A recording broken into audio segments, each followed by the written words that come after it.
The Select Committee to investigate the January 6th attack on the United States Capitol will be in order. Without objection, the Chair is authorized to declare the committee in recess at any point. Pursuant to House Deposition Authority Regulation 10, the Chair announces the committee's approval to release the deposition material presented during today's hearing. Good morning. Last week, the Select Committee laid out a preview of our initial findings about the conspiracy overseen and directed by Donald Trump to overturn the results of the 2020 presidential election and block the transfer of power, a scheme unprecedented in American history. My colleagues and I don't want to spend time talking about ourselves during these hearings, but as someone who's run for office a few times, I can tell you at the end of a campaign, it all comes down to the numbers. The numbers tell you the winner and the loser. For the most part, the numbers don't lie. But if something doesn't add up with the numbers, you go to court to get resolution. And that's the end of the line. We accept those results. That's what it means to respect the rule of law. That's what it means to seek elective office in our democracy. Because those numbers aren't just numbers, they're votes. They're your votes. They are the will and the voice of the people. And the very least we should expect from any person seeking a position of public trust is the acceptance of the will of the people, win or lose. Donald Trump didn't. He didn't have the numbers, he went to court. He still didn't have the numbers, he lost. But he betrayed the trust of the American people. He ignored the will of the voters. He lied to his supporters and the country. And he tried to remain in office after the people had voted him out, and the courts upheld the will of the people. This morning, we'll tell the story of how Donald Trump lost an election and knew he lost an election, and as a result of his loss, decided to wage an attack on our democracy, an attack on the American people by trying to rob you of your voice in our democracy, and in doing so, lit the fuse that led to the horrific violence of January 6th, when a mob of his supporters stormed the Capitol sent by Donald Trump to stop the transfer of power. Today, my colleague from California, Ms. Lofgren, and our witnesses will detail the Select Committee's findings on these matters. But first, I will recognize our distinguished Vice Chair, Ms. Cheney of Wyoming, for any opening statement she'd care to offer. Thank you very much, Mr. Chairman. Last week, as the Chairman noted, our committee began outlining a 7-part plan overseen by President Trump to overturn the 2020 election. Today, we will begin looking at the initial part of that plan, President Trump's effort to convince millions of Americans that the election was stolen from him by overwhelming fraud. A federal court has already reviewed elements of the committee's evidence on this point and said this, quote, "In the months following the election, numerous credible sources from the president's inner circle to agency leadership and statisticians informed President Trump and Dr. Eastman that there was no evidence of election fraud," close quote, sufficient to overturn the 2020 presidential election. The court's opinion methodically documents each of the principal reasons for that conclusion, and I would urge all those watching to read it. Today, we will begin to show the American people some of our evidence. Today, you will hear much more from former Attorney General Bill Barr's recorded testimony, and you will hear in greater detail what others in the department told President Trump, that his claims of election fraud were nonsense. You will also hear much more from President Trump's own campaign experts, who had also concluded that his fraud claims could not be supported. Let me focus briefly on just 3 points now. First, you will hear firsthand testimony that the president's campaign advisors urged him to await the counting of votes and not to declare victory on election night. The president understood even before the election that many more Biden voters had voted by mail because President Trump ignored the advice of his campaign experts and told his supporters only to vote in person. Donald Trump knew before the election that the counting of those mail-in ballots in several states would not begin until late in the day and would not be complete for multiple days. This was expected, reported, and widely known. You will also hear testimony that President Trump rejected the advice of his campaign experts on election night and instead followed the course recommended by an apparently inebriated Rudy Giuliani to just claim he won and insist that the vote counting stop, to falsely claim everything was fraudulent. He falsely told the American people that the election was not legitimate. In his words, quote, a major fraud. Millions of Americans believed him.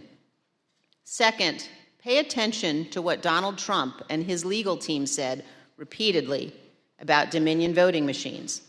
Far-flung conspiracies with a deceased Venezuelan communist allegedly pulling the strings. This was, quote, complete nonsense, as Bill Barr said. President Trump's own campaign advisors, his Department of Justice, and his cybersecurity experts all told him the same thing. Here, for example, is White House lawyer Eric Hirschman. His view was shared by many of the Trump team whom we interviewed. I thought the Dominion stuff was, I never saw any evidence whatsoever to sustain those allegations. And third, as Mike Pence's staff started to get a sense for what Donald Trump had planned for January 6th, they called the campaign experts to give them a briefing on election fraud and all the other election claims. On January 2nd, the general counsel of the Trump campaign, Matthew Morgan, this is the campaign's chief lawyer, summarized what the campaign had concluded weeks earlier, that none of the arguments about fraud or anything else could actually change the outcome of the election. Generally discussed on that topic was whether the fraud, maladministration, abuse, or irregularities, if aggregated and read most favorably to the campaign, would that be outcome determinative? And I think everyone's assessment in the room, at least amongst the staff, Mark Short, myself, and Greg Jacob, was that it was not sufficient to be outcome determinative. As is obvious, this was before the attack on the Capitol. The Trump campaign legal team knew there was no legitimate argument, fraud, irregularities, or anything to overturn the election. And yet President Trump went ahead with his plans for January 6th anyway. Mr. Chairman, hundreds of our countrymen have faced criminal charges. Many are serving criminal sentences because they believed what Donald Trump said about the election, and they acted on it. They came to Washington, D.C. at his request.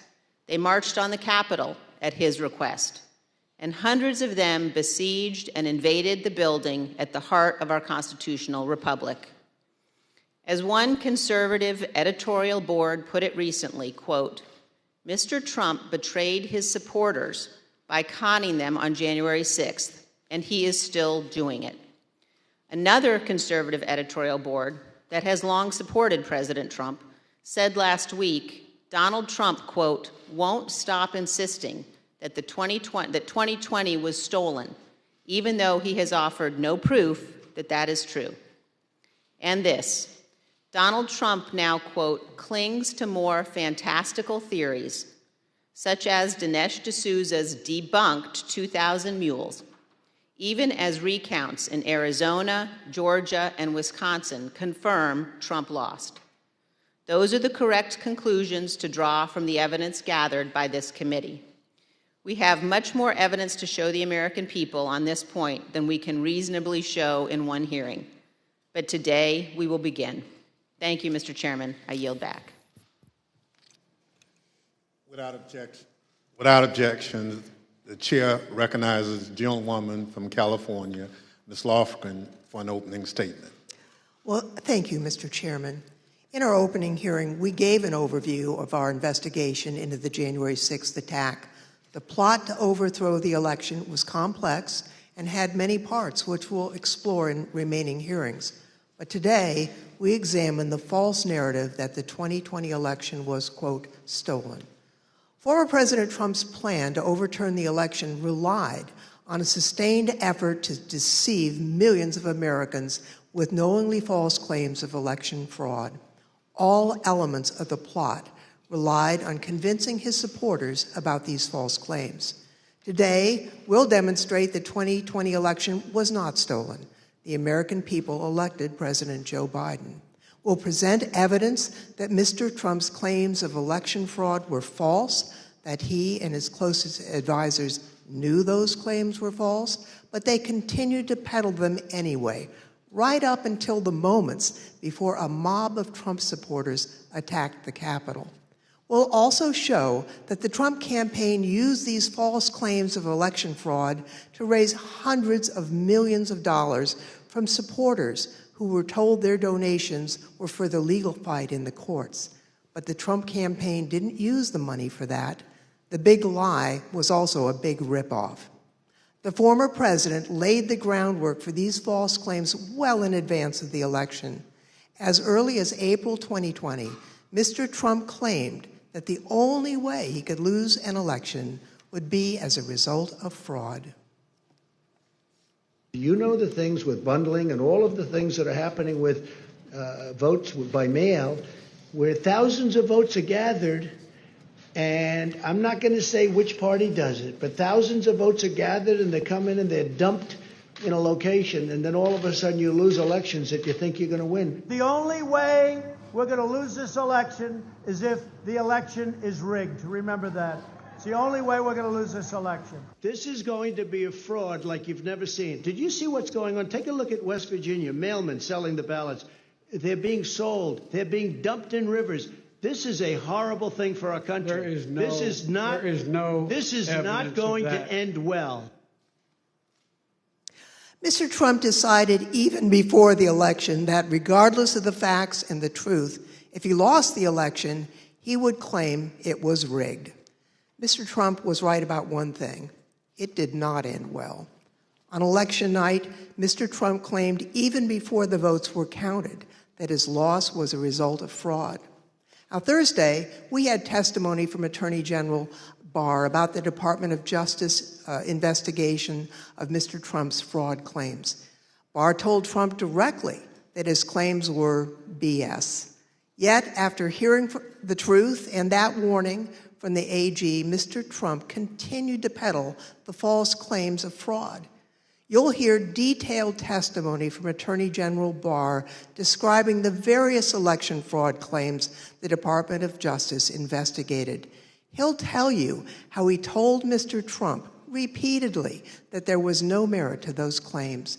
Mr. Barr will tell us that Mr. Trump's election night claims of fraud were made without regard to the truth and before it was even possible to look for evidence of fraud. Attorney General Barr wasn't alone. You'll see and hear today other Department of Justice officials and senior advisors to Mr. Trump that they told him the claims he was making were not supported by evidence. The election fraud claims were false. Mr. Trump's closest advisors knew it. Mr. Trump knew it. That didn't stop him from pushing the false claims and urging his supporters to, quote, fight like hell, to, quote, take back their country. After he lost the election, various legal challenges were made. You'll hear testimony today from a renowned Republican election litigation lawyer who will explain the normal process by which candidates challenge an election. Rather than accept the results of the election and the decisions of the courts, Mr. Trump pursued a different strategy. He tried to convince the American people the election had been stolen. Many of his supporters believed him, and many still believe him today. The attack on January 6th was a direct and predictable result of Mr. Trump's decision to use false claims of election fraud to overturn the election and to cling to power. Mr. Chairman, I yield back. Thank you very much. I now welcome our first witness. We're joined today by former Fox News politics editor Chris Stirewalt. Bill Stepien, President Trump's former campaign manager, was subpoenaed to be here and was in Washington this morning, prepared to testify. Kevin Marino, Mr. Stepien's attorney, is here with us today. Thank you, Mr. Marino, for coming. And he has advised us that Mr. Stepien's wife went into labor this morning. Mr. Stepien unexpectedly had to travel to be with his wife, and we wish him the best. Due to the depth and rigor of our investigation, we have several hours of Mr. Stepien's testimony from when we interviewed him in February, and we will be presenting that testimony today. I'll now swear in our witness. The witness will please stand and raise his right hand. Do you swear or affirm on the penalty of perjury that the testimony you're about to give is the truth, the whole truth, and nothing but the truth, so help you God? Thank you. You may be seated. Let the record reflect the witness answered in the affirmative. I now recognize myself for questions. I want to start by showing a video that tells the story of what was going on in the Trump White House on election night in November of 2020. Do you remember where you were on the night of the election, November the 3rd? I was at the White House. You know where specifically over the course of that night you spent your time within the White House? There was an event that was organized in the residence, so I moved between the residence, a room sort of off the residence where some family members were. I take it the president was upstairs in the residence. He was upstairs. We were kind of on the first floor, so not upstairs. We were with mostly with Ivanka and her brothers and a couple other people who'd be coming in and out. Can you just describe the atmosphere? What were people expecting that night when you got to the White House? I think that there was, typically for people who show up there on election night, it's going to be a self-select, more positive environment. I think people were a little bit nervous, not knowing what was going to happen with the red wave or the Red Mirage as the debate was being carried out. The Fox News Decision Desk is calling Arizona for Joe Biden. That is a big get for the Biden campaign. Arizona's called. Do you remember that? I do. What do you remember happening where you were when Arizona was called? There was surprise at the call. Who was surprised? Most everyone in the room. Were you being one of them? Yes. Did that shift the atmosphere or the attitude in the White House? Completely. How so? Can you describe that? Because Fox News was the first one to go out and say that. So was it anger kind of directed towards Fox News for making a call more so than like disappointment that maybe the campaign lost Arizona? All the above. So both anger and disappointment. Both disappointment with Fox and concerned that maybe our data or our numbers weren't accurate. Were you in the White House residence during the sort of past midnight into the early morning hours of November 4th? Yes, oh sure. It went over beyond midnight, yes. Do you remember Rudy Giuliani being at the White House on election night and into the early hours the next morning? I do. What do you remember about when he came? He was I had heard that he was upstairs, in that aforementioned reception area, and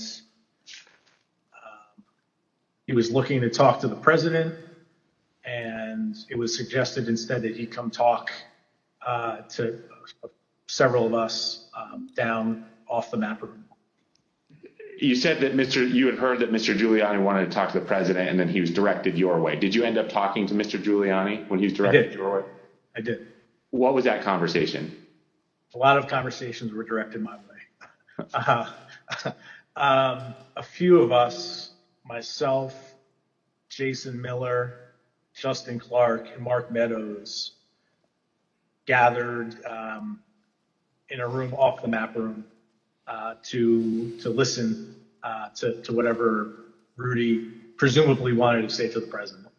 Was there anyone in that conversation who, in your observation, had too much to drink? Like Mayor Giuliani. Tell me more about that. What was your observation about his potential intoxication during that discussion about what the president should say when he's addressed the nation on election night? And the mayor was definitely intoxicated, but I do not know his level of intoxication when he spoke with the president, for example. Were you part of any discussions with the people I mentioned, Mr. Stepien, Mr. Meadows, or anyone else, about whether the president should make any sort of speech on election night? I mean, I spoke to the president. They may have been present, but president spoke to the president several times that night. There were suggestions by, I believe it was Mayor Giuliani, to go and declare victory and say that we'd won it outright. It was far too early to be making any calls like that. Ballots were still being counted. Ballots were still going to be counted for days. And it was far too early to be making any proclamation like that. I remember saying that, to the best of my memory, I was saying that we should not go and declare victory until we had a better sense of the numbers. Okay, can you be more specific about that conversation, in particular what Mayor Giuliani said, your response, and then anybody else in the room's response? I think effectively Mayor Giuliani was saying, we won it, they're stealing it from us, where'd all the votes come from? We need to go say that we won. And essentially that anyone who didn't agree with that position was being weak. What was your view at the time as to what he should or shouldn't say?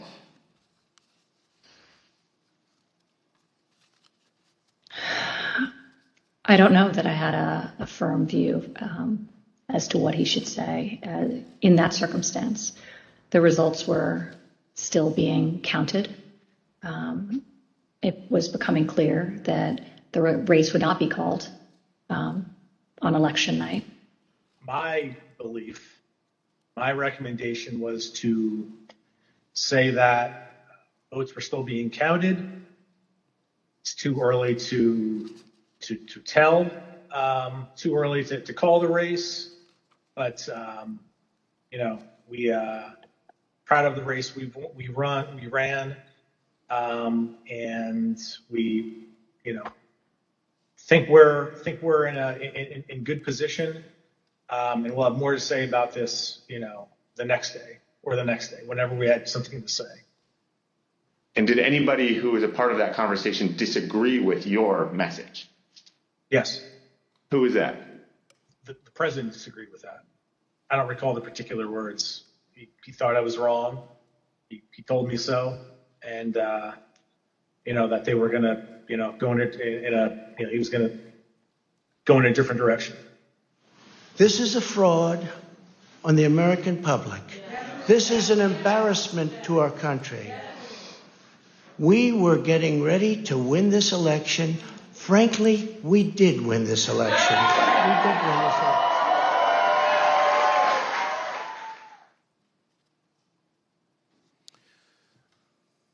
Mr. Stirewalt, did President Trump have any basis to declare victory on November 4th, 2020? Thank you. Mr. Stepien also testified that President Trump had no basis for declaring victory at that point in time.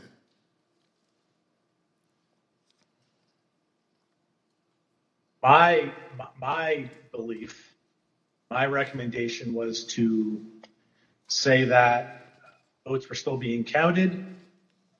It's too early to tell, too early to call the race, but we proud of the race we ran, and we think we're in good position, and we'll have more to say about this the next day or the next day whenever we had something to say. Thank you. Mr. Stirewalt, after the votes were counted, who won the presidential election of 2020? Joseph Robinette Biden Jr. of the great state of Delaware. Thank you. That's the bottom line. We've had an election. Mr. Trump lost, but he refused to accept the results of the democratic process. Pursuant to Section 5C8 of House Resolution 503, I now recognize the gentlewoman from California, Ms. Lofgren, for questions. Well, thank you, Mr. Chairman. Mr. Stirewalt, I'd like you to explain a term that was thrown around a lot during the election, and that's the so-called Red Mirage. What does that mean? So, in the 40 or 50 years, let's say, that Americans have increasingly chosen to vote by mail or early or absentee, Democrats prefer that method of voting more than Republicans do. So basically, in every election, Republicans win Election Day and Democrats win the early vote. And then you wait and start counting, and it depends on which ones you count first, but usually it's Election Day votes that get counted first. And you see the Republicans shoot ahead, and then the process of bailing and binding and unbinding all those mail-in votes. In some states like Pennsylvania refuse to count the votes first, so you have to wait for all of that to come in. So in every election, certainly a national election, you expect to see the Republican with a lead, but it's not really a lead. When you put together a jigsaw puzzle, it doesn't matter which piece you put in first. It ends up with the same image. So for us, who cares? But that's because no candidate had ever tried to avail themselves of this quirk in the election counting system. We had gone to pains, and I'm proud of the pains we went to make sure that we were informing viewers that this was going to happen, because the Trump campaign and the president had made it clear that they were going to try to exploit this anomaly. And we knew it was going to be bigger because the percentage of early votes was higher, right? We went from about 45% of the votes being early and absentee to, because of the pandemic, that increased by about 50%. So we knew it would be longer, we knew it would be more. So we wanted to keep telling viewers, hey, look, the number that you see here is sort of irrelevant because it's only a small percentage of these votes. So this Red Mirage, that's really what you expected to happen on election night? Happens every time. Thank you, Mr. Stirewalt. Now, I'd like to play a clip of Attorney General Bill Barr, who also explains what was expected to happen on election night. Right out of the box on election night, the president claimed that there was major fraud underway. I mean, this happened, as far as I could tell, before there was actually any potential of looking at evidence. And it seemed to be based on the dynamic that at the end of the evening, a lot of Democratic votes came in, which changed the vote counts in certain states. And that seemed to be the basis for this broad claim that there was major fraud. And I didn't think much of that because people had been talking for weeks, and everyone understood for weeks that that was going to be what happened on election night. Mr. Stepien obviously could not be with us today, and it's proper for him to be with his wife as they welcome their child. But he also had discussions with the president about the Red Mirage, that is, that it would be a long night and that early votes would favor him, but that lots more votes would be counted over the course of the night and the days after. So let's play clip 1 from our interview with Mr. Stepien. I recounted back to that conversation with him, in which I said, just like I said in 2016 was going to be a long night, I told him in 2020 that it was going to be a process again, as the early returns are going to be positive, and we're going to be watching the returns of ballots as they rolled in thereafter. So is it fair to say you're trying to present what you thought would be a realistic picture of what might happen over the course of that night, being election night? That night and the days that followed. Yeah, I always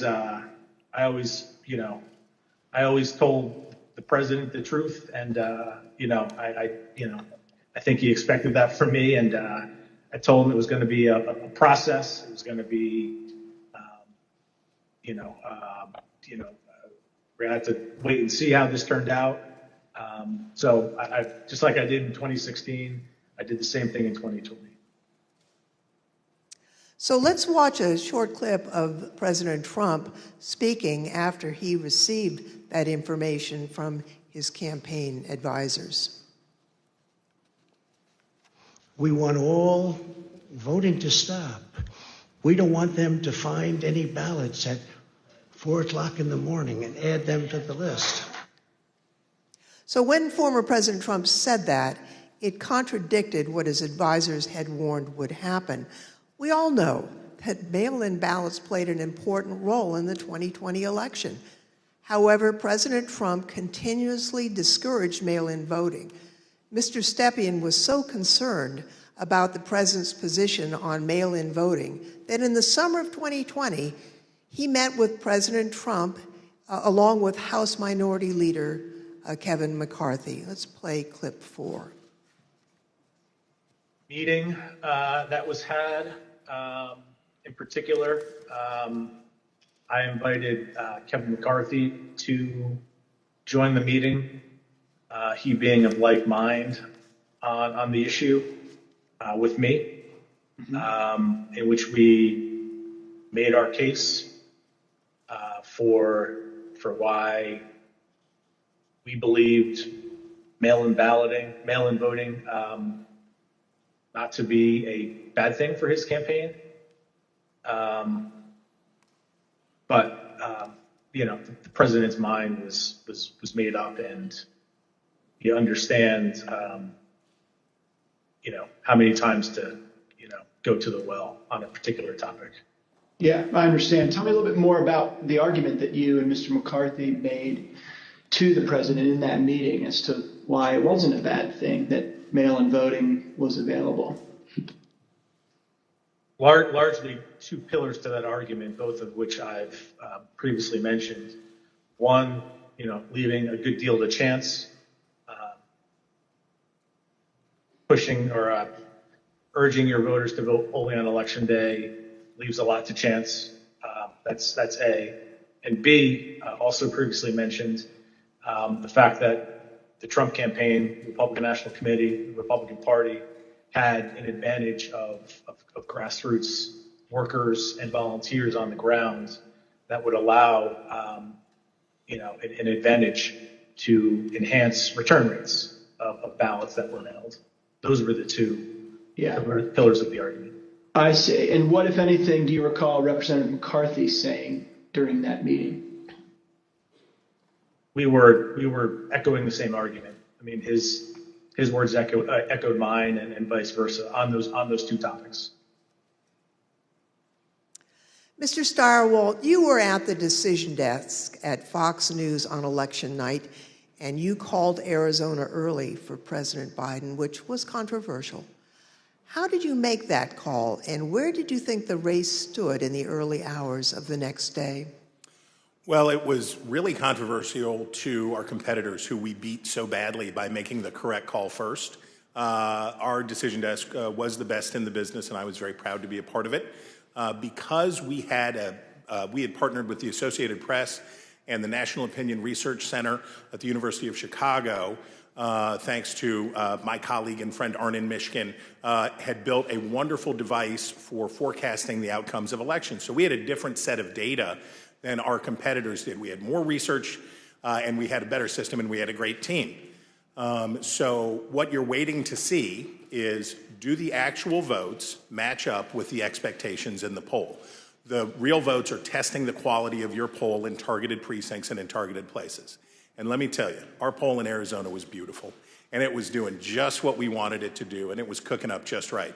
And at some point, and I forget exactly who, but at some point it became clear that Arizona was getting ready to make a call.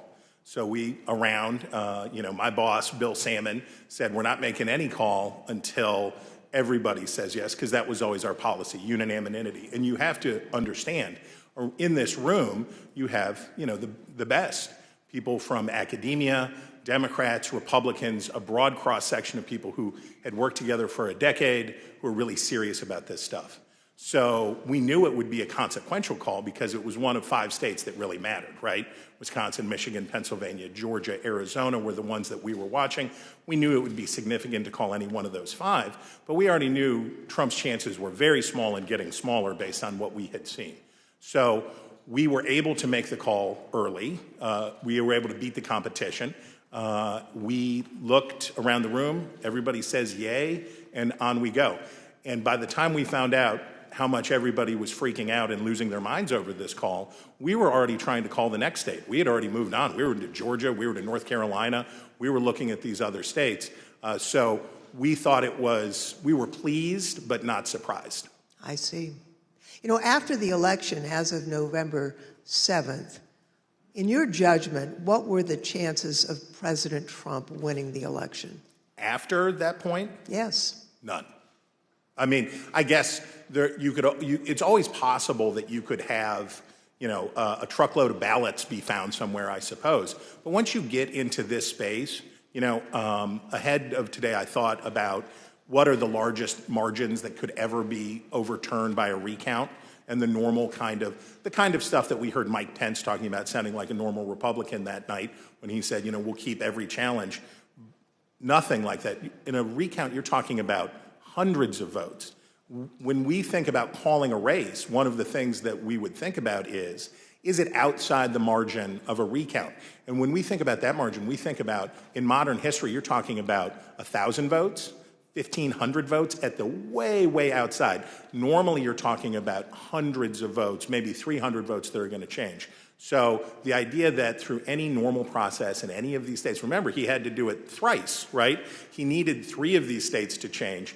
And in order to do that, I mean, you're at an infant. You're better off to play the Powerball than to have that come in. On November 7th, the other major news outlets called the race for President Biden. Now, Mr. Stepien told the committee that he thought the odds were, and this is a quote, very, very, very bleak, and held a meeting with the president that same day. Let's show clip 8. Video clip 8. I mean, with each day that wore on, the trajectory of the race on election night, Trump ahead in many states, and as that week wore on, as the 3rd became the 4th, became the 5th, and so on and so forth, and the vote by mail ballots were tabulated, Trump's lead, grew more narrow, and in some places, Biden surpassed, Trump in the vote totals. So as the week wore on, as we paid attention to those numbers multiple times a day, internally, I was feeling less confident for sure. What was your view on the state of the election at that point? Very, very, very bleak. We told him, the group that went over there outlined, my belief in chances for success at this point, and then we pegged it at 5, maybe 10% based on recounts that either were automatically initiated or could be initiated based on realistic legal challenges, not all the legal challenges that eventually were pursued. But it was, my belief is that it was a very, very, 5 to 10%. It's not a very good, optimistic outlook. Now, as President Trump and others continued to claim that the election was stolen, there were lawyers who were a part of the campaign lawyers, who were responsible for investigating the fraud claims. That includes Alex Cannon, who could not validate the claims that were being made, including those being made by the president. Let's roll video 13. This is an email. It's two emails, actually. The first is from Alex Cannon to you and Faith McPherson. And then you forward that email on to Mark Meadows, Justin Clark, and Jason Miller, the subject being AZ Federal ID voters. If you look at the original email there, it says, Bill, we completed the AZ analysis you requested. I assume that's about Arizona. And because of the substantial uncertainty surrounding the databases, this is a highly unreliable way to identify ineligible voters. Can you explain the task that you gave to Ms. Cannon for this Arizona analysis? Sure. Previously, I described some of my frustration with some of the claims that people would throw at President Trump regarding, need to look at this, this happened in this state or that happened in that state. And it would be, those would flow to us to look into. I talked about that before, I think. Yep. This is an example of that. I recall in Arizona, someone had thrown out, I believe this to be the claim, that there were thousands of illegal citizens, people not eligible to vote, having cast their ballots in Arizona. Someone had thrown out that claim to President Trump.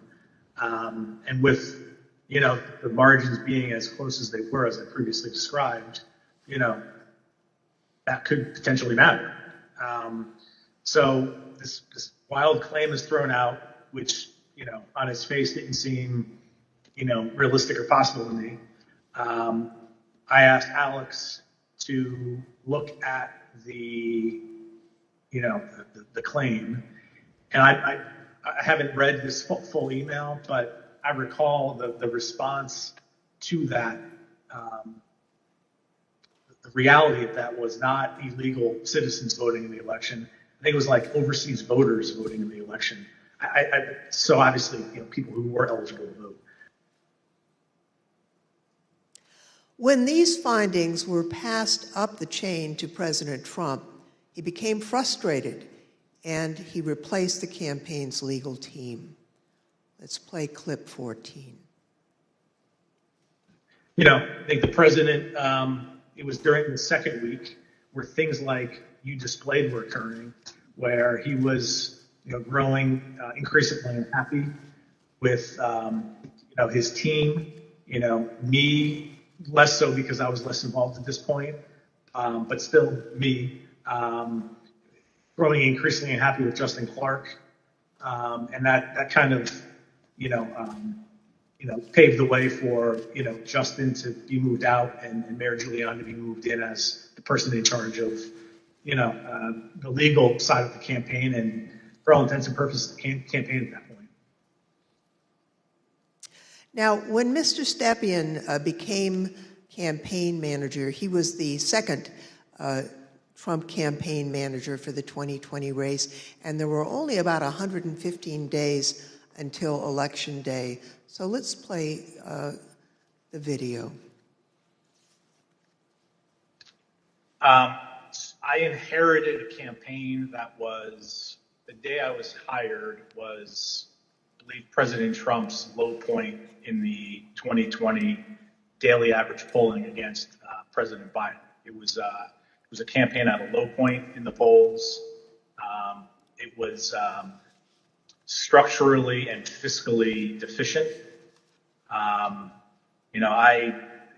There was a great deal wrong with the campaign in both of those areas. So most of my day spent fixing and I think I took over with 115 days left in the campaign. Most of my time was spent fixing the things that could be fixed with 115 days left in the campaign. Now, Mr. Stepien has been in the campaign field for a long time, and he worked for lots of different candidates and campaigns. He testified to this committee about his concerns given the claims that Mr. Giuliani and Ms. Powell and their team were making publicly. Let's play clip 15. Okay, and was it important for you, Mr. Stepien, to sort of pull back just for your own professional reputation? You didn't want to be associated with some of what you were hearing from the Giuliani team and others that sort of stepped in the wake of your departure? I didn't mind being categorized. There were two groups of, we called them kind of my team and Rudy's team. I didn't mind being characterized as being part of Team Normal, as reporters, kind of started to do around that point in time. I said, hours ago, early on that, I've been doing this for a long time, 25 years, and I've spanned, political ideologies from Trump to McCain to Bush to Christie, and, I can work under a lot of circumstances for a lot of varied, candidates and politicians, but a situation where, and I think along the way I've built up a pretty good, I hope, a good reputation for being honest and professional, and I didn't think what was happening was necessarily honest or professional at that point in time. So that led to me stepping away. So the president did get rid of Team Normal, and I'd like to play a clip showing that the president found the people he needed to perpetuate his claims of fraud. They saw a big truck bringing in 100,000 ballots in garbage cans, in waste paper baskets, in cardboard boxes, and in shopping baskets. And every single one of them was for Biden because they were being notified by Smartmatic in Frankfurt that Biden was way behind and they better come up with a lot more ballots. And we can prove every single thing I just said. If you gave me the paper ballots, I could probably turn around each one of these states. I'm absolutely convinced if you let me examine each one of those ballots, I'd pull out enough that were fraudulent that it would shake the hell out of the country. It can set and run an algorithm that probably ran all over the country to take a certain percentage of votes from President Trump and flip them to President Biden, which we might never have uncovered had the votes for President Trump not been so overwhelming in so many of these states that it broke the algorithm.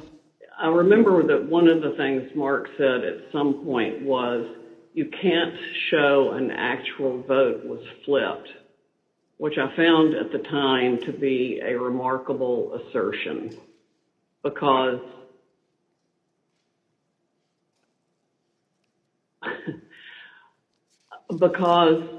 you don't have to have the gun to see the body lying on the floor bleeding out with 5 bullet holes in it was killed by a gun.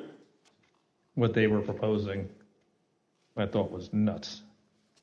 And the theory was also completely nuts, right? I mean, it was a combination of Italians, Germans. I mean, different things have been floating around as to who was involved. I remember Hugo Chavez and the Venezuelan. She has an affidavit from somebody who says they wrote a software in, it's something with the Philippines, and just all over the radar.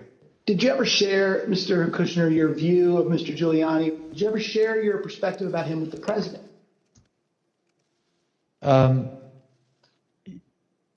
I guess,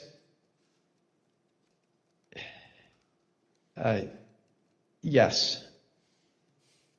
Tell me what you said. Basically, not the approach I would take if I was you. Okay. And how did he react? How did President Trump react when you shared that view with him?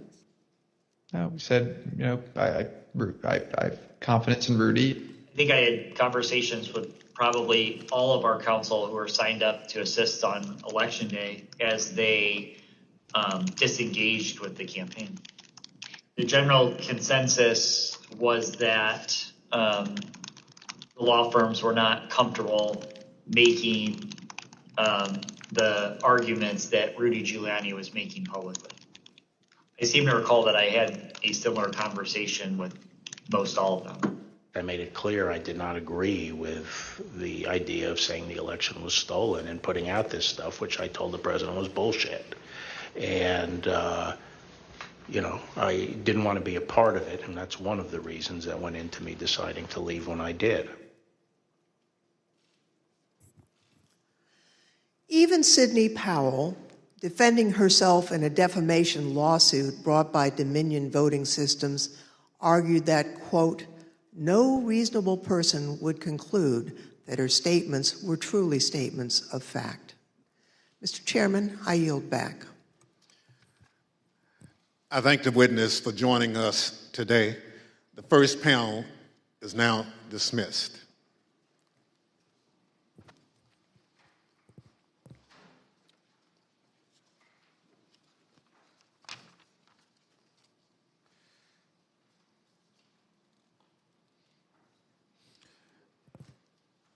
Without objection, the chair recognizes the gentlewoman from California, Ms. Lofgren.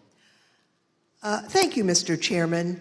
Last week, we presented the testimony of former Attorney General Bill Barr, who testified before this committee.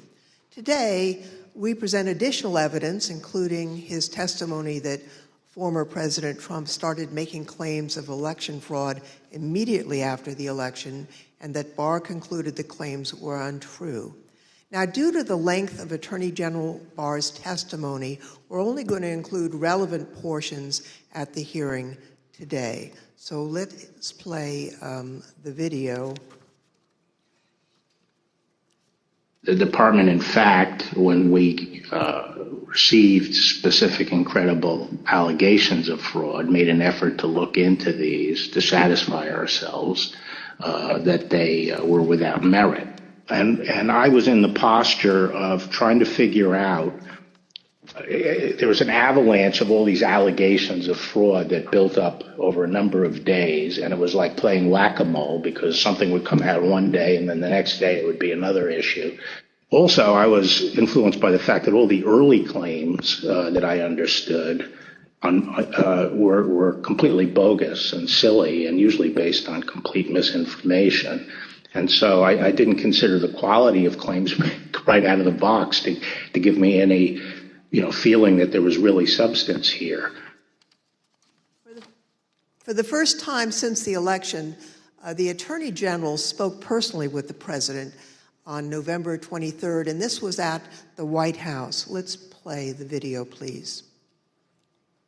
So on November 23rd, I hadn't spoken to the president since the election, and in fact, as I said, since the middle of October, roughly. And it was a little getting awkward because obviously he had lost the election and I hadn't said anything to him. And so Cipollone said, I think it's time you come over here. And so I came over to meet with the president in the Oval Office, and Meadows and Cipollone were there. And the president, and this is leading up to this conversation with Kushner, the president said there had been major fraud and that as soon as the facts were out, the results of the election would be reversed. And he went on this for quite a while, as he's prone to do. And then he got to something that I was expecting, which is to say that apparently the Department of Justice doesn't think that it has a role of looking into these fraud claims. And I said, that has to be the campaign that raises that with the state. The department doesn't take side in elections, and the department is not an extension of your legal team. And our role is to investigate fraud, and we'll look at something if it's specific, credible, and could have affected the outcome of the election, and we're doing that. And it's just not they're just not meritorious. They're not panning out. And as I walked out of the Oval Office, Jared was there with Dan Scavino, who ran the president's social media, and who I thought was a reasonable guy and believe is a reasonable guy. And I said, how long is he going to carry on with this stolen election stuff? Where's this going to go? And by that time, Meadows had caught up with me and leaving the office and caught up with me and said that he said, look, I think that he's becoming more realistic and knows that there's a limit to how far he can take this. And then Jared said, yeah, we're working on this. We're working on it. Even after his attorney general told him his claims of election fraud were false, President Trump continued to promote these claims. I felt that things continued to deteriorate between the 23rd and the weekend of the 29th. And then on November 29th, he appeared on Maria Bartiromo's show, Sunday Futures, I believe it was. And he said that the department was missing in action. Well, no, we had glitches where they moved thousands of votes from my account to Biden's account. And these are glitches. So they're not glitches, they're theft, they're fraud, absolute fraud. This election was over. And then they did dumps. They call them dumps, big, massive dumps in Michigan and Pennsylvania and all over. How the FBI and Department of Justice, I don't know, maybe they're involved, but how people are allowed to get away from this stuff with this stuff is unbelievable. Now, spurred by what he saw, Barr told the Associated Press on December 1st that there was no evidence of election fraud. And immediately after Attorney General Barr's statement went public, Mr. Trump berated and he nearly fired Barr. But Barr persisted in telling the president that there was no evidence to support the fraud claims. This got under my skin, but I also felt it was time for me to say something. So I set up a lunch with the AP reporter, Mike Balsamo, and I told him at lunch, I made this statement, that to date we have not seen fraud on a scale that could have affected a different outcome in the election. I had a later meeting scheduled at the White House at 3 o'clock with Meadows. This was previously scheduled, so I knew this was going to come up, and I went over there and I told my secretary that I thought I would probably be fired and told not to go home. I mean, not to go back to my office. So I said, you might have to pack up for me. And so when I got over there, I met with the chief of staff. He said the president was angry. He didn't really get into the issue of the fraud. And then I went up to Pat Cipollone's office and we were talking with each other. And the word came down that he wanted us both to go to the Oval. And the president was as mad as I've ever seen him, and he was trying to control himself. And the president said, well, this is, killing me. You didn't have to say this. You must have said this because you hate Trump. You hate Trump. And then he raised the big vote dump, as he called it, in Detroit. And that, he said people saw boxes coming into the counting station at all hours of the morning and so forth. And I explained to him that at that point, I knew the exact number of precincts in Detroit. I think it was 630 something. I said, Mr. President, there are 630 precincts in Detroit, and unlike elsewhere in the state, they centralized the counting process, so they're not counted in each precinct. They're moved to counting stations, and so the normal process would involve boxes coming in at all different hours. So there's nothing. And I said, did anyone point out to you, did all the people complaining about it point out to you, you actually did better in Detroit than you did last time? I mean, there's no indication of fraud in Detroit. And I told him that the stuff that his people were shoveling out to the public was bullshit. I mean, that the claims of fraud were bullshit. And, he was indignant about that. And I reiterated that they'd wasted a whole month on these claims on the Dominion voting machines, and they were idiotic claims. And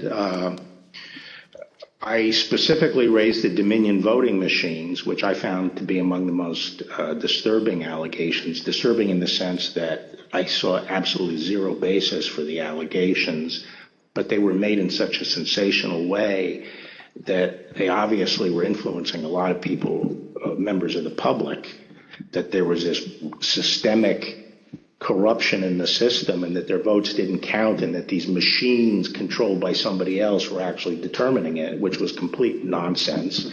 And it was being laid out there. And I told them that it was crazy stuff and they were wasting their time on that. And it was doing a grave disservice to the country. Okay, so the very next day, the president released a video rehashing some of the very same claims that his chief law enforcement officer had told him were, quote, nonsense. Here's an example. This is Michigan. At 6:31 in the morning, a vote dump of 149,772 votes came in unexpectedly. We were winning by a lot. That batch was received in horror. We have a company that's very suspect. Its name is Dominion. With the turn of a dial or the change of a chip, you can press a button for Trump and the vote goes to Biden. What kind of a system is this? Barr again told the president that there was nothing to these claims on December 14th. When I walked in, sat down, he went off on a monologue saying that there was now definitive evidence involving fraud through the Dominion machines. And a report had been prepared by a very reputable cybersecurity firm, which he identified as Allied Security Operations Group. And he held up the report, and then he asked that a copy of it be made for me. And while a copy was being made, he said, this is absolute proof that the Dominion machines were rigged. The report means that I'm going to have a second term. And then he gave me a copy of the report. And as he talked more and more about it, I sat there flipping through the report and looking through it. And to be frank, it looked very amateurish to me. Didn't have the credentials of the people involved, but I didn't see any real qualifications. And the statements were made very conclusory, like, these machines were designed to, engage in fraud or something to that effect, but I didn't see any supporting information for it. And I was somewhat demoralized because I thought, boy, if he really believes this stuff, he has, lost contact with he's become detached from reality if he really believes this stuff. On the other hand, when I went into this and would tell him how crazy some of these allegations were, there was never an indication of interest in what the actual facts were. In my opinion then, and my opinion now, is that the election was not stolen by fraud. And I haven't seen anything since the election that changes my mind on that, including the 2000 Mules movie. Well, maybe you can assess that 2,000 Mules, and people are talking about that. Well, I mean, just in a nutshell, I just think the GBI was unimpressed with it, and I was similarly unimpressed with it because I think I was holding my fire on that to see what the photographic evidence was, because I thought, well, hell, if they have a lot of photographs of the same person dumping a lot of ballots in different boxes, that's hard to explain. So I wanted to see what the photographic evidence was. But the cell phone data is singularly unimpressive. I mean, it basically, if you take 2 million cell phones and figure out where they are physically in a big city like Atlanta or wherever, just by definition, you're going to find many hundreds of them have passed by and spent time in the vicinity of these boxes. And the premise that, if you go by a box, 5 boxes or whatever it was, that's a mule is just indefensible. It by definition, you're going to have hundreds of this. I mean, I saw one contractor said, we figured out that our truck alone would account for 6 cell phone signals. This was some kind of contractor, and our route would take us by these things on a regular basis. So but then when the movie came out, I think the photographic evidence in it was completely I mean, there was a little bit of it, but it was lacking. It didn't establish widespread illegal harvesting. The other thing is people don't understand is that it's not clear that even if you can show harvesting, that changes the results of the election. The courts are not going to throw out votes and then figure out what votes were harvested and throw them out. It's still the burden on the challenging party to show that illegal votes were cast. Votes were the result of undue influence or bribes, or there was really, the person was non compos mentis. But absent that evidence, I just didn't see courts throwing out votes anyway. I felt that before the election, it was possible to talk sense to the president. And while you sometimes had to engage in, a big wrestling match with him, that it was possible to keep things on track, but I felt that after the election he didn't seem to be listening, and I didn't think it was that I was inclined not to stay around if he wasn't listening to advice from me or his other cabinet secretaries. So on December 14th, Barr quit. Now, the Attorney General wasn't the only person who told the president that his claims were false. Other officials and close advisors told him the same thing.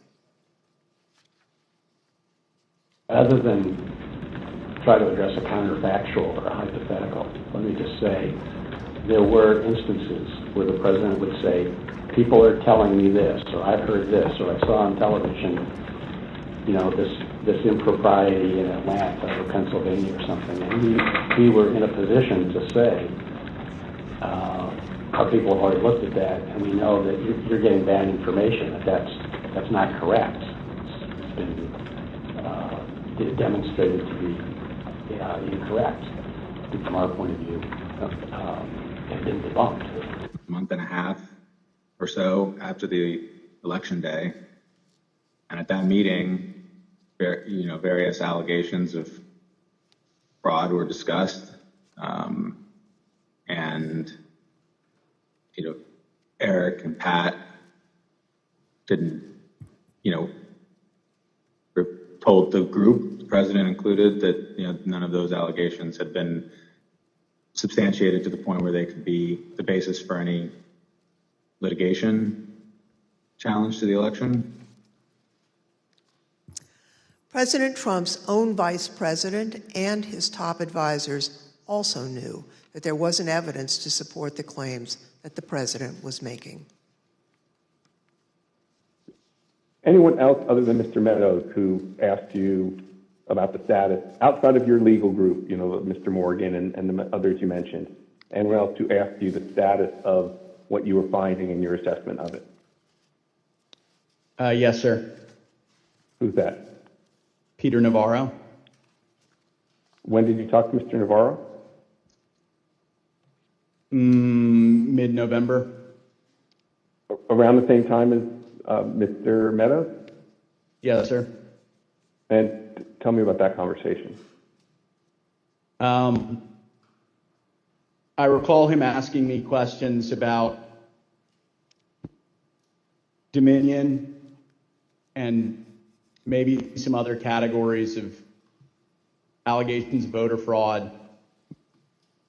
And I remember telling him that I didn't believe the Dominion allegations because I thought the hand recount in Georgia would resolve any issues with a technology problem with Dominion or Dominion flipping votes. And I mentioned at that time that the CISA, Chris Krebs, had recently released a report saying that the election was secure. And I believe Mr. Navarro accused me of being an agent of the deep state working with Chris Krebs against the president. And I never took another phone call from Mr. Navarro. Anyone else besides Mr. Meadows, Mr. Navarro, Mr. Hirschman that you had discussions with inquiring about what you were finding in your review of the allegations that were pouring in?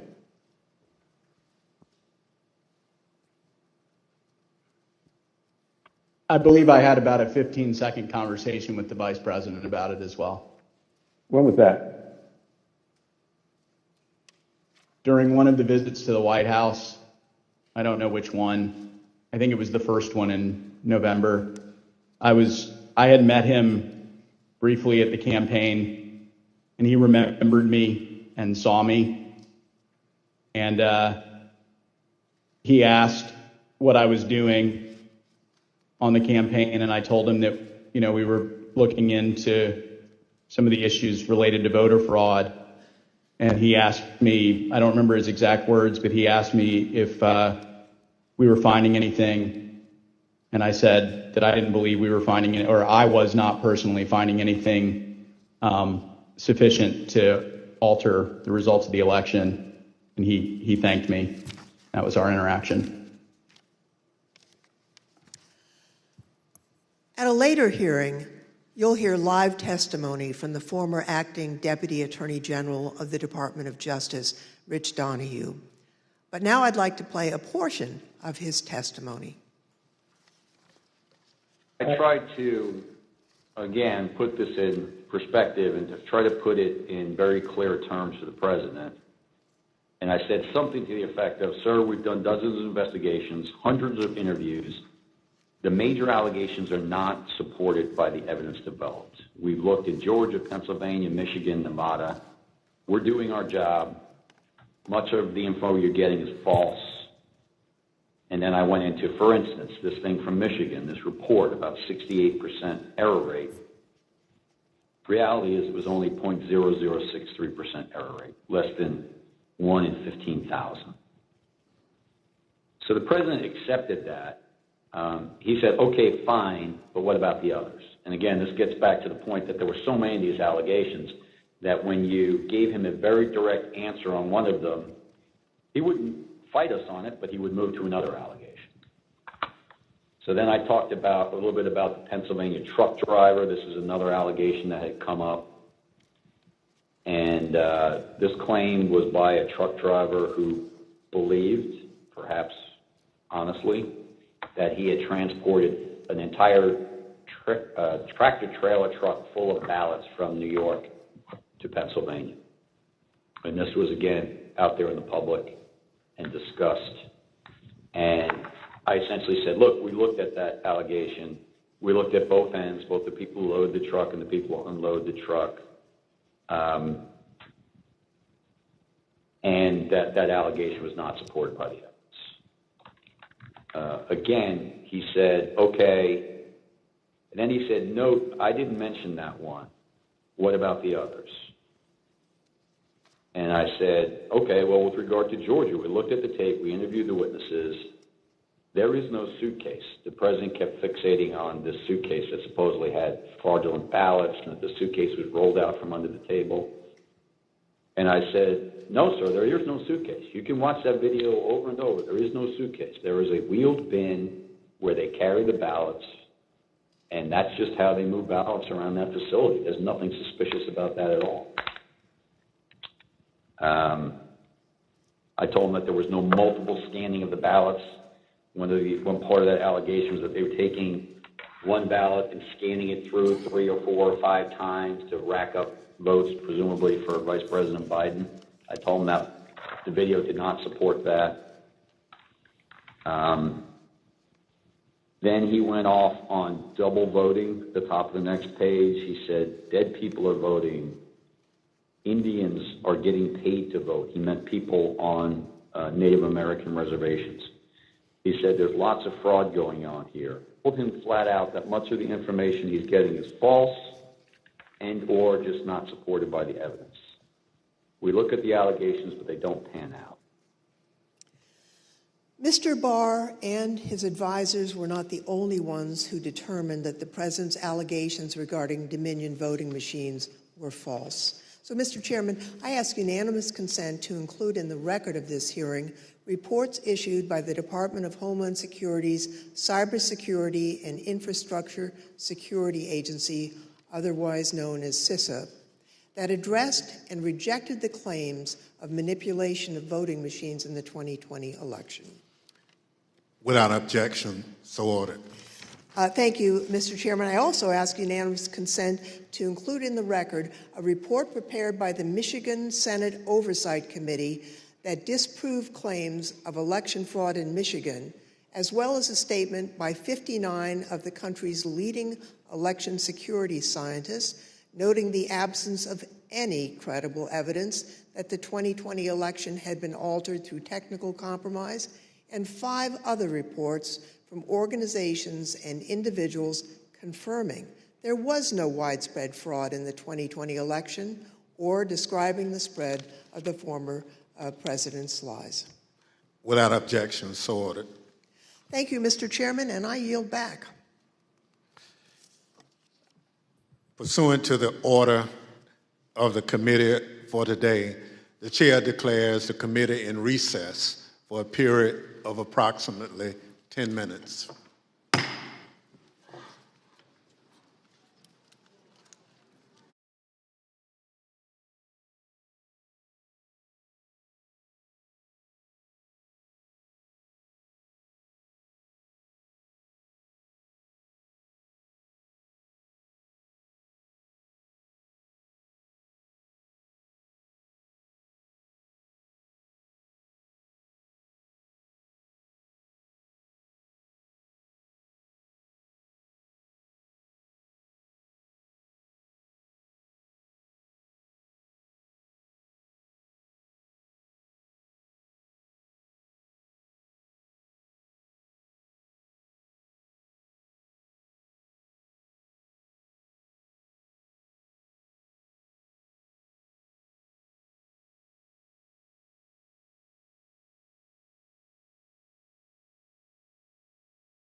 Committee will be in order. I now welcome our second panel of witnesses. We're joined today by B.J. Pack, Al Smith, and Ben Ginsberg. Mr. Pack is the former United States Attorney for the Northern District of Georgia. Mr. Smith is a former city commissioner for the city of Philadelphia, where he served for more than 10 years.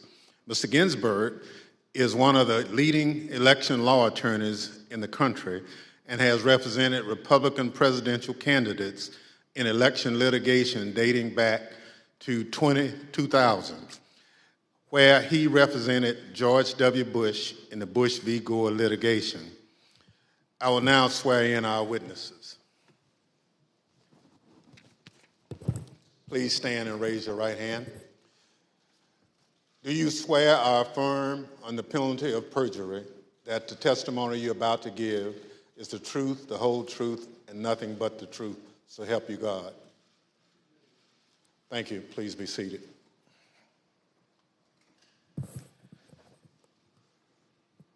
Let the record reflect the witnesses answered in the affirmative.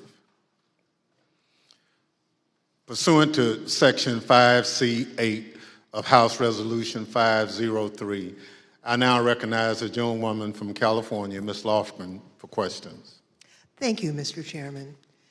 Before the break, I think you all heard Mr. Barr and Mr. Donahue talk about the false claims that Mr. Trump and his supporters made about suitcases of fake ballots in Georgia.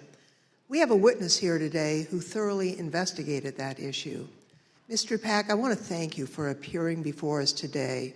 You were appointed by President Trump to serve as the U.S. Attorney for the Northern District of Georgia, and you served from 2017 until January of 2021. You were the lead federal prosecutor there and worked for the Department of Justice under then Attorney General Bill Barr. Now, were you ever asked by Attorney General Barr to investigate claims of voter fraud in the 2020 election? And if so, what were those claims? Thank you, Congressman Lofgren. Thank you for the question. Approximately December 4th, I believe, of 2020, Attorney General Barr and I had a conversation about an unrelated case to the case at issue. At the end of the conversation, Mr. Barr had asked me if I had seen a certain videotape that was being reported in the news where Mr. Giuliani, in a Senate subcommittee hearing that was held the day before, May 3rd, showed a videotape of a purportedly a security tape at the State Farm Arena in Atlanta, which is also in Fulton County in the city of Atlanta. Yes. At the time, Mr. Barr asked me that he had made a public statement that he had not seen any widespread election fraud that would question the outcome of the election. And because of the videotape and the serious allegation that Mr. Giuliani was making with respect to the suitcase full of ballots purported in the video, he asked me to find out what I could about it, because he had envisioned that in some days after our call that he was going to go to the White House for a meeting, and then that issue might come up. He asked me to make it a priority to get to the bottom of, to try to substantiate the allegation made by Mr. Giuliani. Thank you. I understand the Georgia Secretary of State's office investigated those State Farm Arena allegations and didn't find any evidence of fraud. What did you find when your office conducted its own investigation? We found that the suitcase full of ballots, the alleged black suitcase that was being seen pulled from under the table, was actually an official lockbox where ballots were kept safe. We found out that there was a mistake in terms of a misunderstanding that they were done counting ballots or tallying ballots for the night, and the partisan watchers that was assigned by each of the respective parties were announced to send home. But once they realized the mistake, someone from the Secretary of State's office had indicated that, no, we're not done for the night. You need to go ahead and continue counting. So once they packed up the lockbox full of ballots, they brought back the official ballot box again and continue to tally the ballots from the lockbox.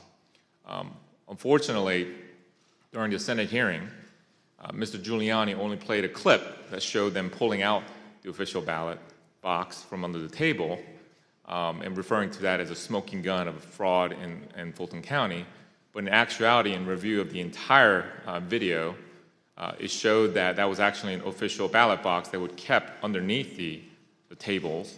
And then we saw them pack up because of the announcement that they thought they were done for the night.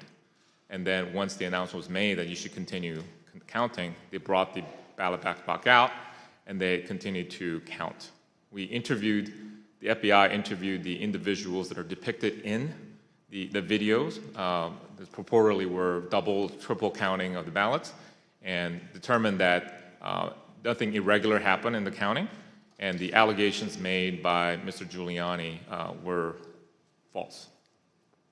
Thank you very much. I'd like to play again a testimony from Mr. Donahue, who appeared before the committee before today.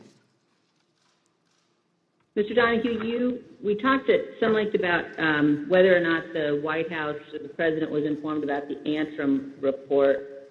On the results of the investigations, the interviews that have gone on Fulton County, how would those results have been communicated to the White House, to the president? I don't know how they were initially communicated. I do know that they came up in subsequent conversations with the president, and Dag Rose and I essentially told him we looked into that, and it's just not true. Okay, so he was informed. I told the president myself that several times in several conversations, that these allegations about ballots being smuggled in a suitcase and run through the machine several times, it was not true. That we looked at the video, we interviewed the witnesses, it was not true. Mr. Pack, after you left the U.S. Attorney's Office on January 4th, 2021, did the next U.S. Attorney there, I think Mr. Trump's personal pick, Bobby Christine, did he investigate any remaining claims of fraud? And if so, did he find any evidence that supported the president's claims of voter fraud? It is my understanding that Mr. Christine continued any investigations that were pending at the time of my departure, but he was unable to find any evidence of fraud that affected the outcome of the election. So after investigating the president's and Mr. Giuliani's claims about voter fraud in Georgia, is it your view today that there was no evidence of widespread fraud sufficient to undermine confidence in the outcome of the election in Georgia? That is correct. Thank you, Mr. Pack. And I want to thank you also for the service that you've given to our country. We appreciate that. Next, I'd like to turn to President Trump's false allegations about election integrity in Philadelphia. The Attorney General discussed these allegations at some length. You know, the idea, the president has repeatedly suggested that there was some kind of outpouring of unexpected votes in inner city areas like Philadelphia. As recently as January 13th, when he walked off the NPR set, he was asked by the interviewer, what's your evidence of fraud? And he said more people voted in Philadelphia than there were voters. And that was absolute rubbish. The turnout in Philadelphia was in line with the state's turnout. And in fact, it was not as impressive as many suburban counties. And there was nothing strange about the Philadelphia turnout. It wasn't like there was all these unexpected votes that came out in Philadelphia. So, I think once you actually look at the votes, and then there's an obvious explanation. For example, in Pennsylvania, Trump ran weaker than the Republican ticket generally. He ran weaker than two of the state candidates. He ran weaker than the congressional delegation running for federal Congress, and he ran weaker than the Republican, I think. I haven't looked at this recently, but he generally was a weak element on the Republican ticket. So that does not suggest that the election was stolen by fraud. How about Pennsylvania and Bill McSwain? We were talking to the U.S. Attorney in Philadelphia about an alleged discrepancy between the number of absentee ballots issued and the number of ballots cast. Right. So that was one of the big ones for a period of time. I think that was raised at Gettysburg by Giuliani or something like that. But it kept on being repeated, and I found it annoying because it didn't seem that it was right. So I called McSwain, and he got back to me. He said, no, the problem is that Mastriano threw out this number, and what he did was he mixed apples and oranges. He took the number of applications for the Republican primary, and he compared it to the number of absentee votes cast in the general election. But once you actually go and look and compare apples to apples, there's no discrepancy at all. And, that's one of I think at some point I covered that with the president.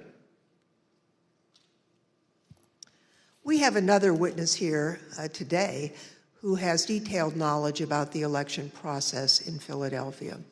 Mr. Schmidt, at the time of the 2020 presidential election, you were serving as the only Republican member of Philadelphia's 3-member city commission, which is responsible for overseeing elections throughout the city. Is that correct?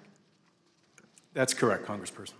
So President Trump made numerous claims regarding fraudulent voting practices in Philadelphia, including the claim that dead people were voting.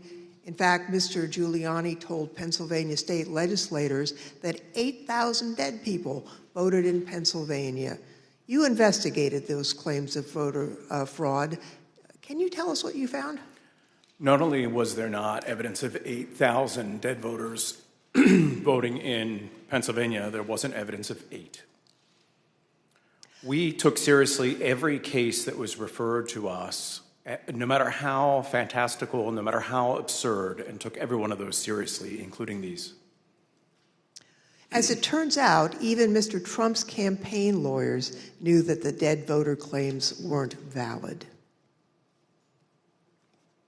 I guess the crooks in Philadelphia are disappointed in this. They only submitted 8,021 ballots from dead people, mail-in ballots for dead people. It's probably easier for dead people to submit mail-in ballots than it is to vote in person. Rudy was, at this stage of his life, in the same ability to manage things at this level or not. And obviously, I think Bernie Kerik publicly said it. They never proved the allegations that they were making, and they were trying to develop. Mr. Schmidt, on November 11th, 2020, President Trump tweeted about you, saying, and here's a quote, "A guy named Al Schmidt, a Philadelphia commissioner and so-called Republican, or rhino, is being used big time by the fake news media to explain how honest things were with respect to the election in Philadelphia. He refuses to look at a mountain of corruption, dishonesty. We win." As a result of that tweet and the CNN interview you gave where you stated the dead voter claims in Pennsylvania were false, you and your staff were subjected to disturbing threats. Can you tell us about that? The threats prior to that tweet, and on some level it feels almost silly to talk about a tweet, but we can really see the impact that they have, because prior to that, the threats were pretty general in nature. Corrupt election officials in Philadelphia are going to get what's coming to them. You're what the Second Amendment is for. You're walking into the lion's den, all sorts of things like that. After the president tweeted at me by name, calling me out the way that he did, the threats became much more specific, much more graphic, and included not just me by name, but included members of my family by name, their ages, our address, pictures of our home, just every bit of detail that you could imagine. That was what changed with that tweet. Behind me are redacted threats that you received, that you provided to the committee. Now, we redacted portions of the text to protect your family. Mr. Schmidt, I think I speak for all of my colleagues when I say we are deeply sorry for what you and your loved ones have been through. And I also want to thank you for your service to your country and for standing up for the rule of law. I want to thank both Mr. Pack and Mr. Schmidt for their service, their testimony, and for standing up for the rule of law.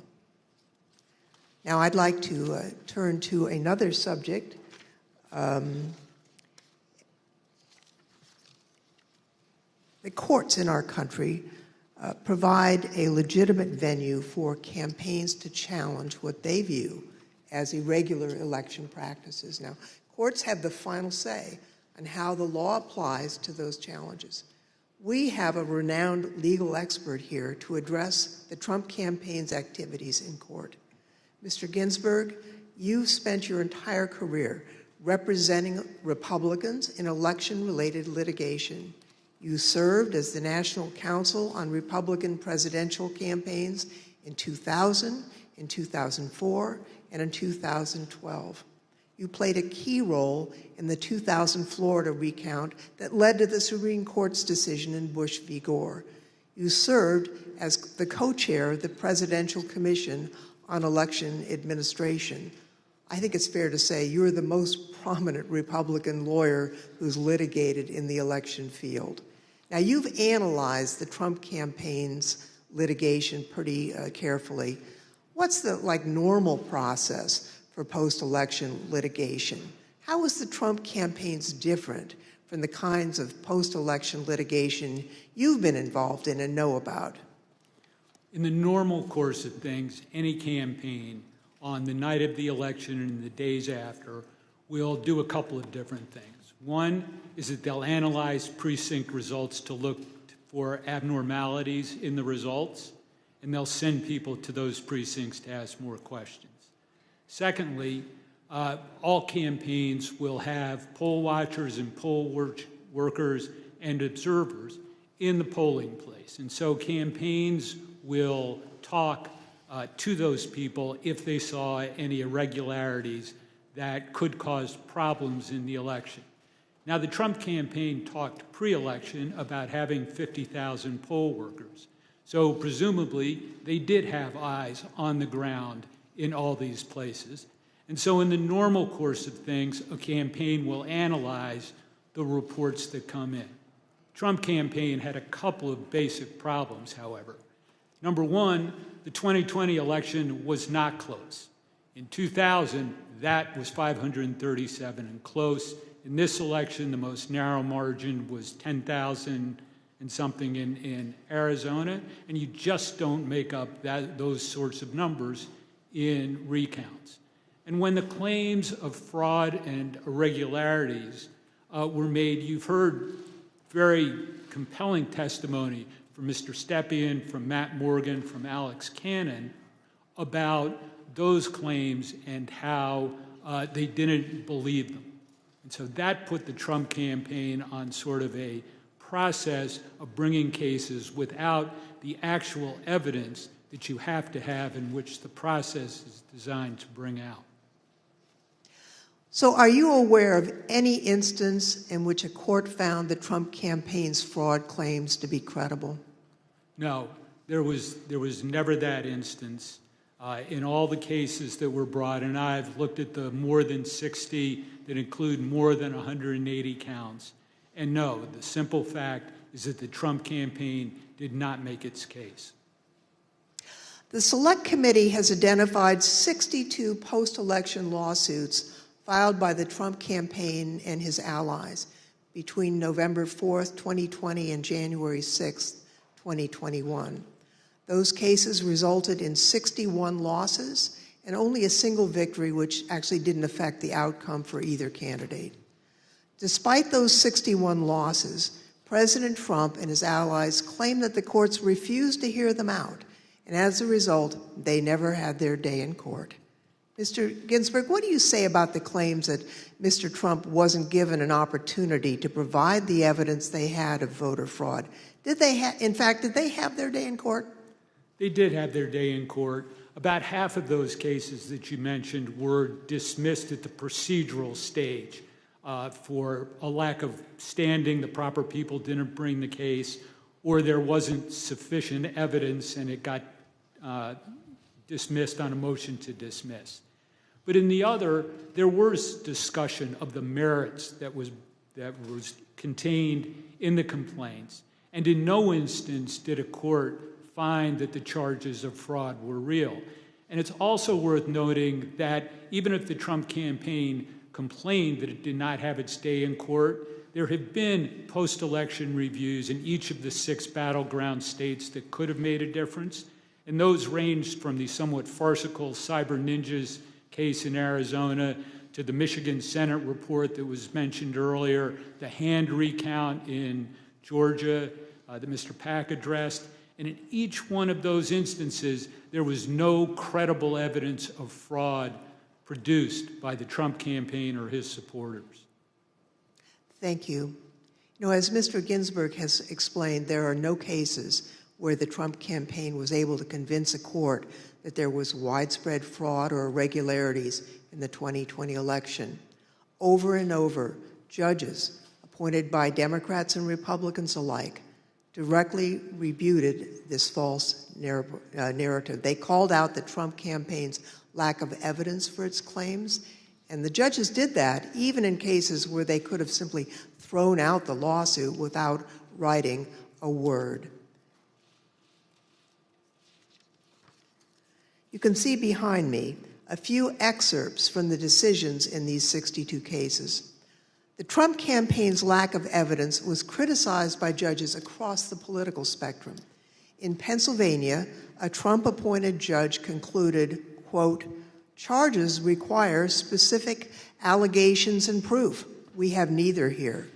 Another Trump-appointed judge warned that if cases like these succeeded, quote, "Any disappointed loser in a presidential election able to hire a team of clever lawyers could flag claimed deviations from election results and cast doubt on election results." The list goes on and on.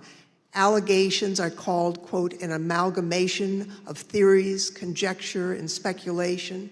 In another, strained legal arguments without merit, unsupported by evidence, derived from wholly unreliable sources, a fundamental and obvious misreading of the Constitution. The rejection of President Trump's litigation efforts was overwhelming. 22 federal judges appointed by Republican presidents, including 10 appointed by President Trump himself, and at least 24 elected or appointed Republican state judges dismissed the president's claims. At least 11 lawyers have been referred for disciplinary proceedings due to bad faith and baseless efforts to undermine the outcome of the 2020 presidential election. Rudy Giuliani had his license to practice law suspended in New York, and just this week, a newly filed complaint will potentially make his suspension from practicing law in D.C. permanent. And as we've just heard from perhaps the most preeminent Republican election lawyer in recent history, the Trump campaign's unprecedented effort to overturn its election loss in court was a deeply damaging abuse of the judicial process. As stated by U.S. District Court Judge David Carter, this was, quote, "a coup in search of a legal theory." Thank you, Mr. Chairman. I yield back. I want to thank our witnesses for joining us today. The members of the Select Committee may have additional questions for today's witnesses, and we ask that you respond expeditiously in writing to those questions. Without objection, members will be permitted 10 business days to submit statements for the record, including opening remarks and additional questions for the witnesses. The second panel of witnesses is now dismissed.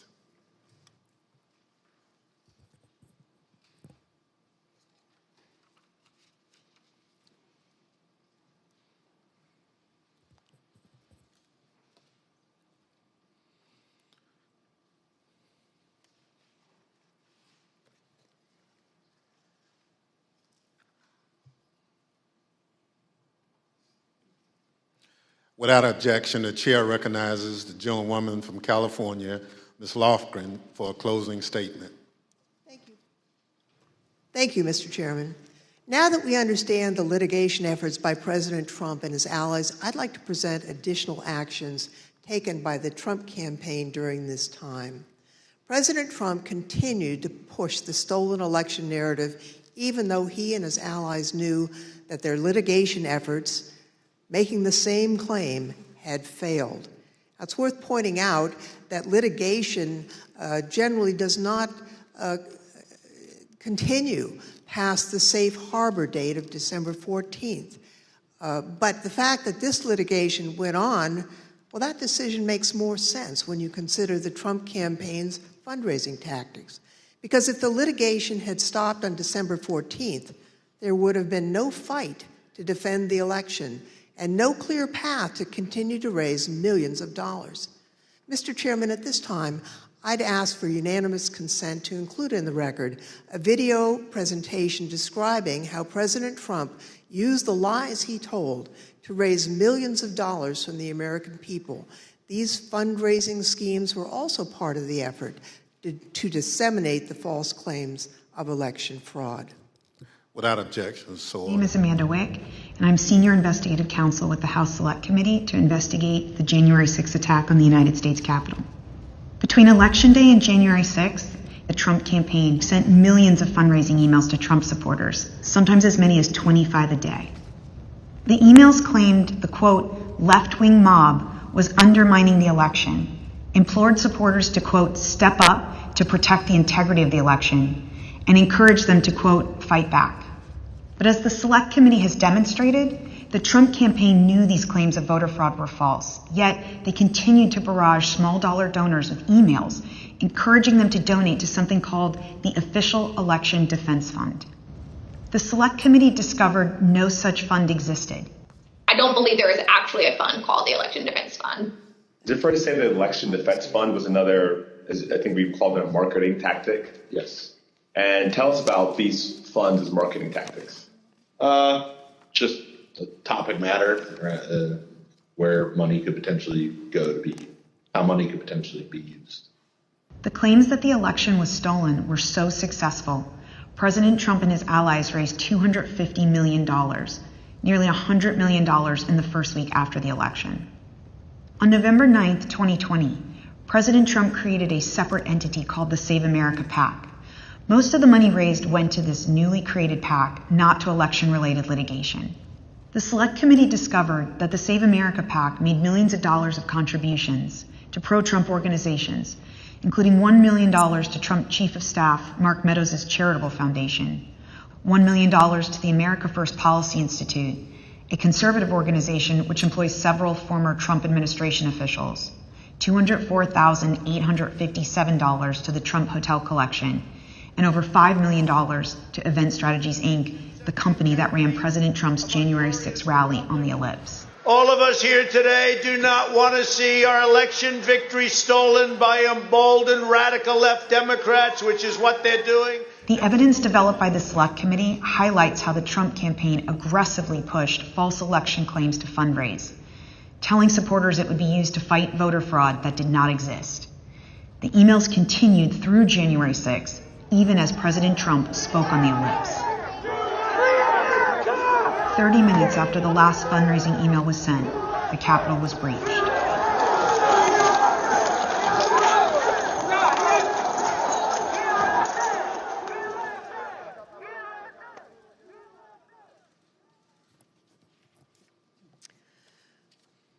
Every American is entitled and encouraged to participate in our electoral process.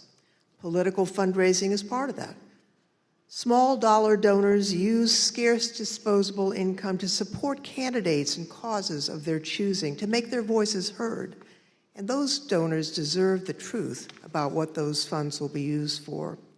Throughout the committee's investigation, we found evidence that the Trump campaign and its surrogates misled donors as to where their funds would go and what they would be used for.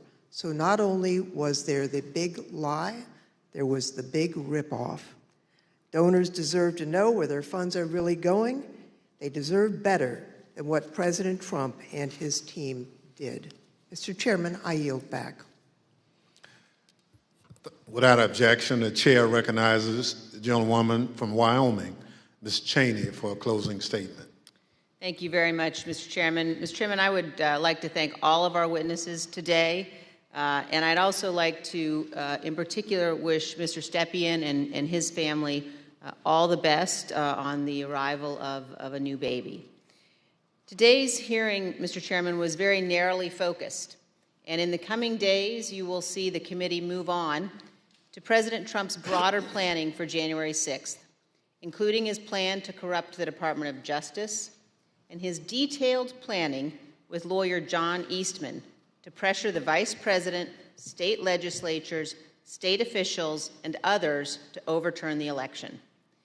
Let me leave you today with one clip to preview what you will see in one of our hearings to come. This is the testimony of White House lawyer Eric Hirschman. John Eastman called Mr. Hirschman the day after January 6th, and here is how that conversation went. I said to him, "Are you out of your effing mind?" Right? I said, I only want to hear two words coming out of your mouth from now on: orderly transition.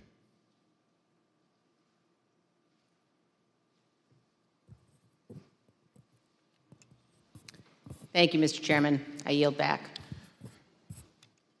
At the conclusion of last week's hearing, we showed you a video of rioters explaining why they had come to Washington on January 6th. It was because Donald Trump told them to be here.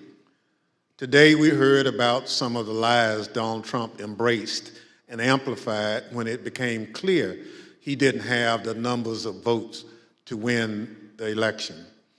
We heard about how officials at different levels of government explored claims of fraud and found no evidence, yet the former president continued to repeat those false claims over and over again.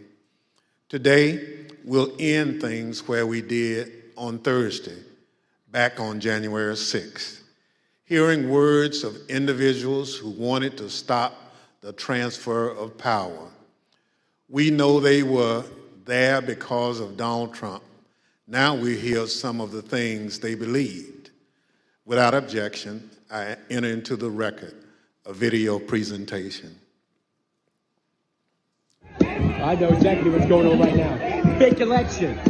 They think they're gonna fucking cheat us out of our vote and put communist fucking Biden in office. It ain't fucking happening today, buddy. You voted? Yes, sir. How'd it go? Voted early. It went well, except for can't really trust the software. Dominion software all over it. We voted, and right in the top right-hand corner of the Dominion voting machine that we used, there was a Wi-Fi symbol with 5 bars. So that most definitely connected to the internet, without a doubt. So they stole that from us twice. We're not doing it anymore. We're not taking it anymore. So we're standing up, we're here, and whatever happens, we're not laying down again. I'm from Pennsylvania. It didn't work. It absolutely worked. It didn't work. No. Trust the system. 200,000 people that weren't even registered voted. 430,000 votes disappeared from President Trump's tally. And you can't stand there and tell me that it worked.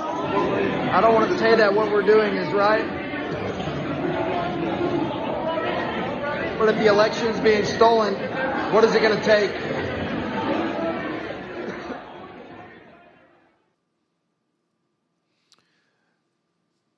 The chair requests those in the hearing room remain seated until the Capitol Police have escorted members from the room. Without objection, the committee stands adjourned.